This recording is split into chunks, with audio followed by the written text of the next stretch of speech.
May leads na raw ang National Bureau of Investigation tungkol sa umunoy kinausap na hitman ni Vice President Sara Duterte. Kaugnay po yan sa banta ng bise noong November 2024 na ipapapatay niya ang Pangulo, First Lady at dating House Speaker kapag pinatay siya. Balitang hatid ni Ian Cruz. Ipinalabas sa impeachment hearing ng House Justice Committee ang videong ito ni Vice President Sara Duterte. Ninyong lahat, Martin Romualdez, Lisa Marcos, Bongbong Marcos. Huwag ka mag-alala, ma'am, sa security ko. Kasi may kinausap na ako na tao. Sinabi ko sa kanya, kapag pinatay ako, patayin mo si BBM, si Lisa Araneta, at si Martin Romualdez. No joke. No joke. Nagbilin na ako, ma'am. Pag namatay ako, sabi ko, huwag ka tumigil hanggang hindi mo mapatay sila. And then he said yes. May tuturing daw na inciting to sedition ang pahayag ng Vice Presidente ayon sa National Bureau of Investigation. Based on the investigation conducted by the NBI, complaint referred by the NBI, which includes inciting to sedition, contains all the necessary evidence to prove the essential elements of the crime and should be docketed for preliminary investigation. May tuturing din daw na grave threats ang ginawa ng pangalawang Pangulo. Ang naging findings po ng NBI, the acts of the Vice President constitutes grave threats. Batay sa revised penal code, ang grave threats ay pagbabanta laban sa isang tao, sa kanyang dangal o ari-arian at sa kanyang pamilya. Nakitaan din daw ito ng NBI ng reasonable certainty of conviction. Sabi nga ng NBI, there is reasonable certainty of conviction against VP Sara on 1 count of inciting to sedition and 3 counts of grave threats. Kung hindi tama ang ugaling ito para sa second highest official of the land, mas lalong hindi po ito karapat-dapat para sa isang tao na nag-aambisyon na maging highest official of the land. Ang application nga namin, that is a threat. That is an actual threat to the President and to the wife and the former Speaker.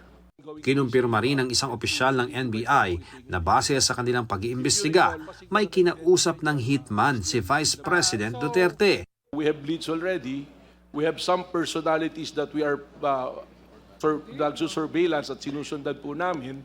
And this is the assassin hired to kill the President, the First Lady, and the former Speaker, which we saw from her video. It's not been denied na mayroon pong itinayong Vice President Sara, parang Vice Presidential Security Group, yung sarili niyang group.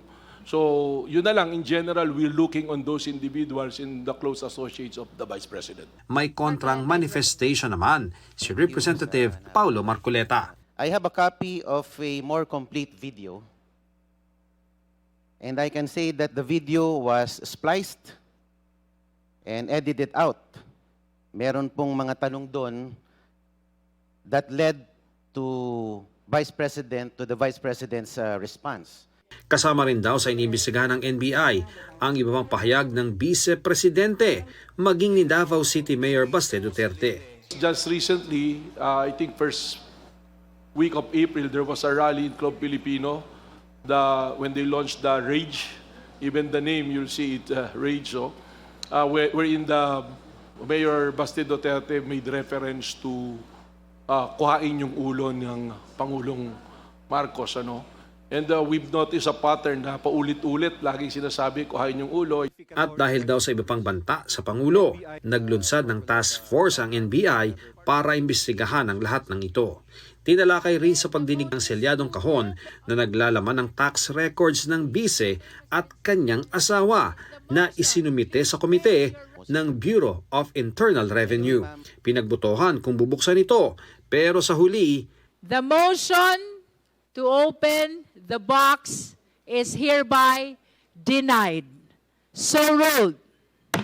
38 miyembro ng komite ang nag-no habang 6 naman ang nag-yes. Dapat makita na po sa puntong ito natin.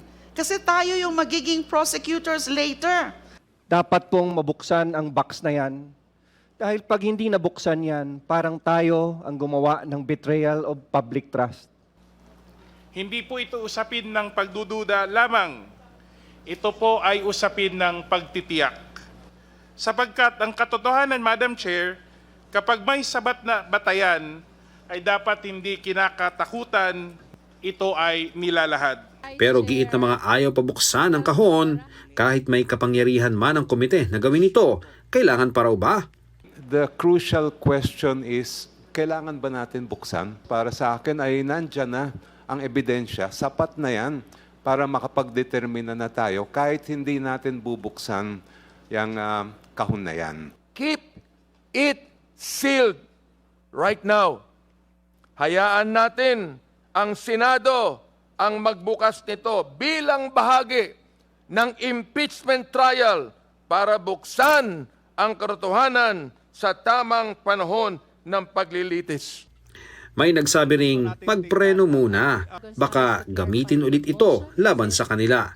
Opening this box, although we do believe has enough legal basis, might trigger another petition in the court to again stop the proceedings. Naghain ng reklamo si Second Gentleman Mans Carpio dahil sa paglalabas ng kanilang financial transactions sa impeachment hearing. Nagpasa ang House Committee on Justice ng manifestation of support para sa mga kinasuhang kongresista kasama si Justice Committee Chair Jervil Luistro.